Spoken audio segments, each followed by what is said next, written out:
Welcome to this quick walkthrough of a simple C program that demonstrates how to increment a variable. Let's take a look at the code.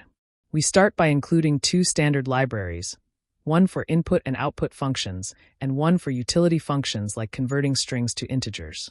Inside the main function, we declare a character array called years to store the user's input, and an integer variable called age. The program prompts the user to enter their age on their birthday in the year 2018. It uses the fgets function to read the input as a string, and then converts that string to an integer using the atoi function.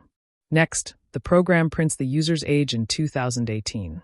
Then, we demonstrate how to increment the age variable. First, we add 1 to the age and print the result for 2019. We do the same again for 2020. Finally, we add 8 more years to the age and print the result for 2028.